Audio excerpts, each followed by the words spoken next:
Presents দেশ বিদেশ। নমস্কার, দেশ বিদেশ পরিক্রমায় সবাইকে স্বাগত জানাচ্ছি। সঙ্গে রয়েছি আমি সিদ্ধার্থ। প্রথমে দেখে নেব টপ পয়েন্টস। ভাইয়ের স্ত্রীকে মারধরের অভিযোগ, আটক মৌলানা। রাজস্থানের দৌসায় মর্মান্তিক বাস দুর্ঘটনা, মৃত ৮। অসমে বাণিজ্যিক সিলিন্ডারের দাম কমল। পাক ভূখণ্ডে তালিবানের পাল্টা বিমান হামলা, উত্তপ্ত সীমান্ত। এবারে বিস্তারিত সংবাদ। শ্রীভূমি জেলার নীলামবাজারের গভীর গলাগ্রামে এক অমানবিক ঘটনায় তীব্র চাঞ্চল্য ছড়িয়েছে। স্থানীয় মৌলানা সিরাজউদ্দিনের বিরুদ্ধে নিজের ছোট ভাইয়ের স্ত্রীকে বেধড়ক মারধরের গুরুতর অভিযোগ উঠেছে। অভিযোগ অনুযায়ী মৌলানা সিরিন তার ভাইয়ের স্ত্রীকে লাথি ও ঘুষি মেরে নৃশংসভাবে নির্যাতন করেছেন। নির্যাতনের সেই দৃশ্য সামাজিক মাধ্যমে ছড়িয়ে পড়লে নিন্দার ঝড় উঠে। ভিডিওটি ভাইরাল হওয়ার পর থেকেই অভিযুক্তের কঠোর শাস্তির দাবিতে সরব হয়েছেন স্থানীয় মানুষ ও বিভিন্ন সামাজিক সংগঠন। আক্রান্ত গৃহবধূ বর্তমানে গুরুতর আহত অবস্থায় হাসপাতালে চিকিৎসাধীন। ঘটনার গুরুত্ব বিবেচনা করে নীলামবাজার পুলিশ ইতিমধ্যে অভিযুক্ত মৌলানা সিরাজউদ্দিনকে হেফাজতে নিয়েছে। পুলিশ জানিয়েছে, ঘটনার নেপথ্যের কারণ জানতে জিজ্ঞাসাবাদ শুরু হয়েছে এবং তদন্ত চলছে।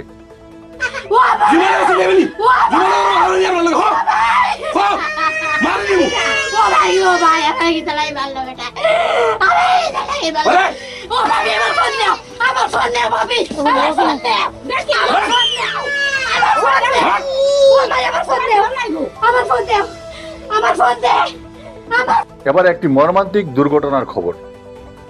সোমবার ভোর রাতে রাজস্থানের দৌসা জেলায় দিল্লি মুম্বাই এক্সপ্রেসওয়েতে একটি যাত্রীবাহী বাস ও ট্রাকের মুখোমুখি সংঘর্ষে ভয়াবহ অগ্নিকাণ্ডের ঘটনা সংঘটিত হয়েছে। ঋষিকেশ থেকে ইন্দোরগামী ওই বাসে 37 জন যাত্রী ছিলেন। সংঘর্ষের তীব্রতায় বাসটিতে তৎক্ষণাৎ আগুন ধরে যায়, যার ফলে ঘটনাস্থলেই 8 জনের মৃত্যু হয় এবং 22 জন আহত হয়েছেন। দুর্ঘটনার খবর পেয়ে দ্রুত ঘটনাস্থলে পৌঁছায় পুলিশ ও দমকল বাহিনী। আহতদের উদ্ধার করে নিকটবর্তী হাসপাতালে ভর্তি করা হয়েছে।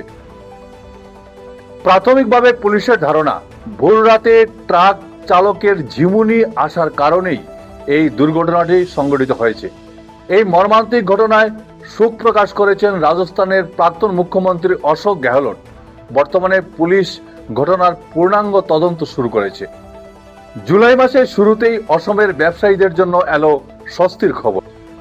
19 কেজির বাণিজ্যিক এলপিজি সিলিন্ডারের দাম 183 টাকা 50 পয়সা কমানো হয়েছে। এই সিদ্ধান্তে হোটেল, রেস্তোরাঁ ও ক্যাটারিং ব্যবসার খরচ কিছুটা কমবে বলে আশা করা হচ্ছে। তবে সাধারণ গৃহস্থলীর অর্থাৎ ঘরোয়া রান্নার গ্যাসের দামে কোনো পরিবর্তন করা হয়নি, যা আগের মতোই বহাল থাকছে। প্রতি মাসের শুরুতে আন্তর্জাতিক বাজারের উপর ভিত্তি করে তেল সংস্থাগুলি এই মূল্য নির্ধারণ করে।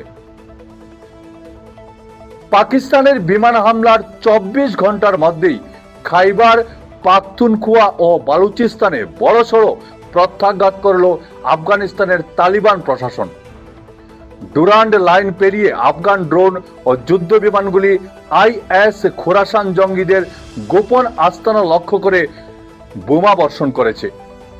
তালিবানের দাবি, পাকিস্তানের আশ্রয়ে থাকা জঙ্গিদের ঘাঁটিগুলি এই অভিযানে সম্পূর্ণ গুড়িয়ে দেওয়া হয়েছে এবং বহু সন্ত্রাসবাদী খতম হয়েছে। গত রোববার রাতে পাক সেনার বিমান হামলায় আফগানিস্তানের সীমান্তবর্তী 3 জেলায় বহু শিশু সহ সাধারণ নাগরিকের মৃত্যুর পরই এই পরিস্থিতি চরমে ওঠে। তালিবান স্পষ্ট হুঁশিয়ারি দিয়েছে, ভবিষ্যতে আফগানিস্তানের নিরাপত্তায় আঘাত এলে তারা জবাব আরো ভয়াবহ দেবে। আজ এ পর্যন্তই।